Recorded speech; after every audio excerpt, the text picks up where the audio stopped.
A paz do Senhor Jesus, tudo bem? Eu sou o evangelista Jorge Rocha e hoje eu tenho uma mensagem de Deus para a sua vida que se encontra no segundo livro de Crônicas, capítulo 33, do versículo 1 ao 6, que nos diz: E tinha Manassés 12 anos de idade quando começou a reinar, e 55 anos reinou em Jerusalém, e fez o que era mal aos olhos do Senhor, conforme as abominações dos gentios que o Senhor lançara de diante dos filhos de Israel.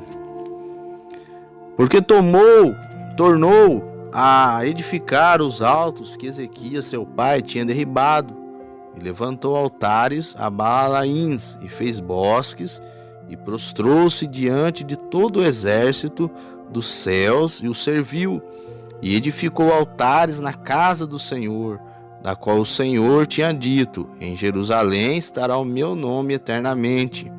Edificou altares a todo o exército dos céus, em ambos os pátios da casa do Senhor.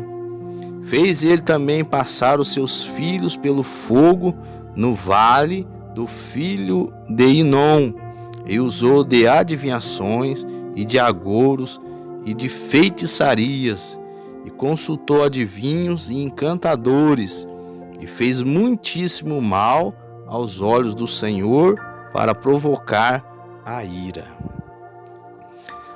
A Bíblia nos fala sobre um rei chamado Manassés, que começou a reinar em Jerusalém com seus 12 anos de idade.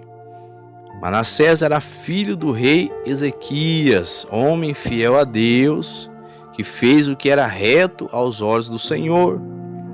Mas quando Ezequias morre, Manassés reina em seu lugar e começa a fazer tudo aquilo que era contrário à vontade de Deus. Ele passa a levantar ídolos, a trazer a idolatria no meio do povo. Ele edifica altares às imagens, ele passa a sacrificar vidas em oferendas aos deuses pagãos. Passou a trazer no meio do povo práticas de adivinhações, agouros e feitiçarias. No livro de Êxodo, capítulo 20, versículo 4 ao 5, nos diz: Não farás para ti imagem de escultura, nem semelhança alguma do que há em cima nos céus, nem embaixo na terra, nem nas águas debaixo da terra. Não as adorarás, nem lhes dará culto.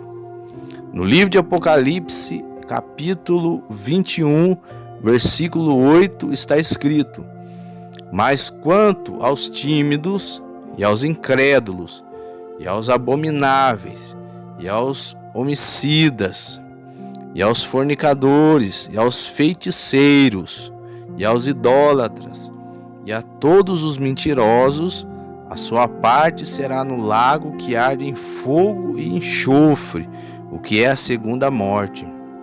Manassés trouxe essas práticas no meio do povo de Jerusalém, culto às imagens, tirando vidas, inclusive de seus filhos, e oferecendo como sacrifício, e práticas de ocultismo.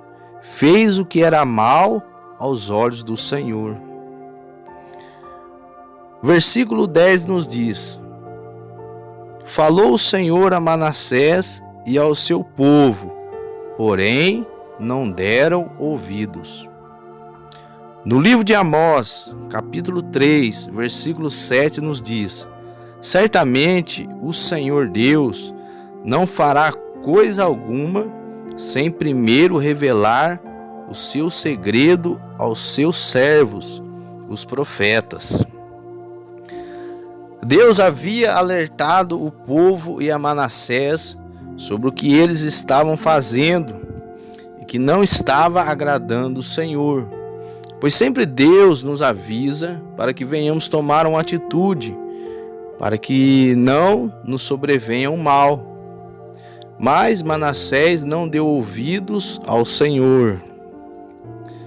Versículo 11: pelo que o Senhor trouxe sobre eles os príncipes do exército do rei da Síria, os quais prenderam a Manassés entre os espinhais e o amarraram com cadeias e o levaram à Babilônia.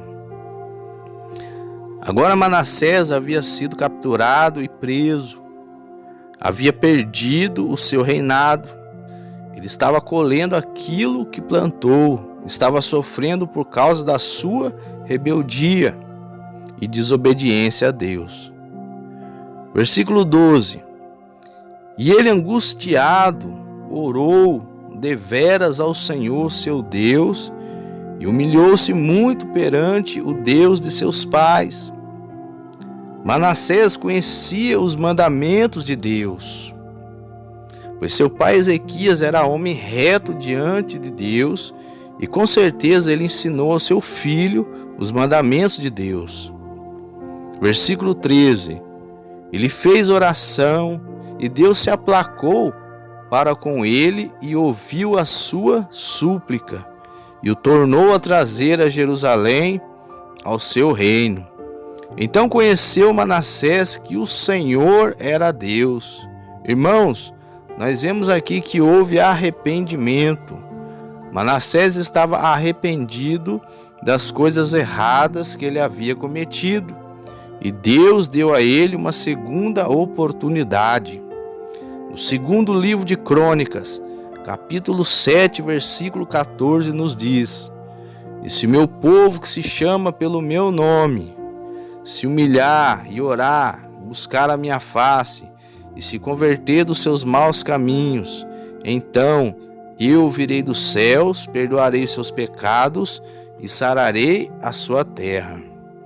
No livro de Jeremias, capítulo 18, versículos 7 e 8, está escrito: No momento em que eu falar contra uma nação e contra um reino para arrancar, e para derribar, e para destruir, se a tal nação contra a qual falar se converter da sua maldade, também eu me arrependerei do mal que pensava fazer-lhe. Independente do pecado que o homem cometa, mesmo que a sociedade diga que não tem perdão, se essa pessoa se voltar para Deus e entregar a sua vida para Jesus, arrependido de seus pecados, buscando uma mudança de vida, Deus o perdoa. Porque Deus é amor, bondoso e misericordioso, e sempre está de braços abertos para nos receber. Manassés voltou a reinar em Jerusalém. E qual foi a atitude dele agora? Versículo 15, 16. E tirou da casa do Senhor os deuses estranhos e o ídolo, como também todos os altares que tinha edificado no monte da casa do Senhor e em Jerusalém, e os lançou fora da cidade, e reparou o altar do Senhor, e ofereceu sobre eles ofertas pacíficas e de louvor, e mandou a Judá que servisse ao Senhor Deus de Israel. Manassés, irmãos, reconheceu de fato os seus erros, e agora ele procura fazer o que é reto aos olhos de Deus. Ele reconheceu também a misericórdia de Deus, mesmo ele tendo feito tanto mal, mesmo assim o Senhor foi misericordioso. Assim também Deus é conosco. Mesmo nós sendo tão falhos, quando buscamos, Ele tem misericórdia de nós. Primeira epístola de João, capítulo 2, está escrito: Meus filhinhos, estas coisas vos escrevo para que não pequeis. E se alguém pecar, temos um advogado para com o Pai, Jesus Cristo justo. Ele é a propiciação pelos nossos pecados, e não somente pelos nossos, mas também pelos de todo o mundo. Nós temos um advogado, e advogado por excelência, e que nunca perdeu nenhuma causa, Jesus Cristo. Amém, meus irmãos? Que Deus abençoe a todos e um forte abraço.